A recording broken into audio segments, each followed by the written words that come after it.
আগামীকালকে জাতীয় সংসদের অধিবেশন শুরু হবে আবার ৩টার সময়। তো পার্লামেন্টের পার্টি মিটিং সাধারণত তার আগের দিনও হয়, সেই দিনও হয়। তো পার্লামেন্টের পার্টি মিটিং হয়েছে প্রথা মাফিক, এবং এই অধিবেশনে কি কি বিষয়ে আলোচনায় আসবে, রাষ্ট্রপতির ভাষণের উপরে যে আলোচনা হবে, তার মধ্যে আমাদের সদস্যগণ কি কি ভূমিকা রাখবে, কি কি বিষয়ে কথা বলবে। এই এক মাসের একটু বেশি সময় হলো, প্রায় 40 দিন মতো হলো সরকারের বয়স। এই সময়ের মধ্যে আমরা কি কি চ্যালেঞ্জের সম্মুখীন হয়েছি, সরকার কিভাবে সাকসেসফুলি সেই সমস্ত চ্যালেঞ্জ মোকাবেলা করেছে, এবং আমাদের যে অর্জন এই সংক্ষিপ্ত সময়ের মধ্যে মাননীয় প্রধানমন্ত্রী নির্বাচনী ইশতেহার মাফিক যে প্রতিশ্রুতি দিয়েছিলেন তার অধিকাংশ আমরা শুরু করতে পেরেছি। এগুলো জাতির কাছে আমাদের জানানো দরকার, উপস্থাপন করা দরকার, এবং সামনে বিভিন্ন রকমের চ্যালেঞ্জ আসতে পারে, সেগুলো সংসদীয় পদ্ধতিতে সংসদে আলাপ আলোচনার বিষয়, কিভাবে আমরা আমাদের বক্তব্য উপস্থাপন করব, আমাদের সদস্যগণ কি কি ভূমিকা রাখবে, এই সমস্ত বিষয়ে কথা হয়েছে। আগামীকালকে আবার আলোচনা হয়েছে কিনা 133টি অধ্যাদেশের বিষয়ে কোনো আলোচনা? 133টি অধ্যাদেশের বিষয় তো আলাদা, এগুলো সংসদে বিশেষ কমিটি গঠন করে দেওয়া হয়েছে। সেই বিশেষ কমিটিতে আমরা 2 দিন বসেছি, আর আগামীকালকে রাত্রে 8:30টার সময় আমাদের বাকি।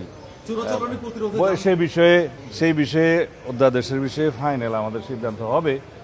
এই বিশেষ কমিটির রিপোর্টটা প্রণীত হবে, সেটা 2 তারিখে এপ্রিলে উপস্থাপন হবে বলে আশা করি। তারপরে সেটা আইন প্রণয়ন কার্যাবলীর মধ্যে যেভাবে যায় সেভাবে যাবে।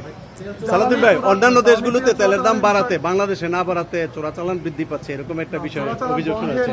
সেটা বন্ধে কোনো নির্দেশনা বা উদ্যোগ আছে কিনা?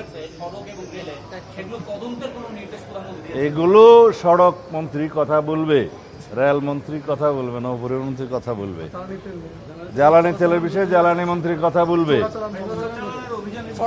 তেলের দাম যেহেতু বাড়েনি সেজন্য চোরাচালান বন্ধে কোনো? হ্যাঁ, জ্বালানি তেলের মূল্য বৃদ্ধি না করা এটা সরকারের একটি বড় সফলতা, এবং অগ্রিম প্রস্তুতির কারণে আমাদের এই সফলতাটা এসছে।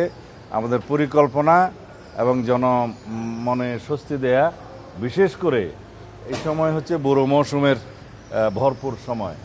নতুন রিন গভীর থেকে পরিষ্কার করে কাপড়কে রাখে নতুনের মতো উজ্জ্বল। নতুন রিন অ্যাডভান্সড পাউডার। যাতে কৃষি উৎপাদনে কোনো সংকট না হয়, কৃষকের দ্রব্যে, মানে কৃষি যে সমস্ত উপকরণ লাগে তার মধ্যে তো সার, বীজ সহ বিদ্যুৎ একটা প্রধান আমাদের বিষয়, যাতে কোনো কৃষি উৎপাদনে কোনো রকমের মূল্যবৃদ্ধি না হয়, সংকট না হয়, সেই জন্য আমরা অতিরিক্ত ভর্তুকি দিয়ে সেই মূল্যটা আমরা ধরে রেখেছি।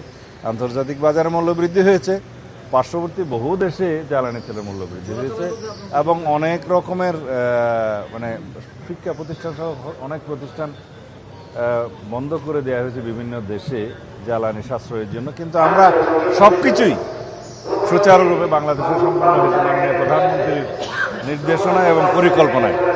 আমরা আশা করি সেটা আমরা ধরে রাখতে পারবো। সামনের দিকে দেখি কিভাবে পরিকল্পনা করা যায়, আর যাতে জ্বালানি পাচার হওয়ার যে 2-1টি ঘটনা নজরে এসছে, এগুলো আমরা কঠোর হস্তে দমন করবো ইনশাআল্লাহ।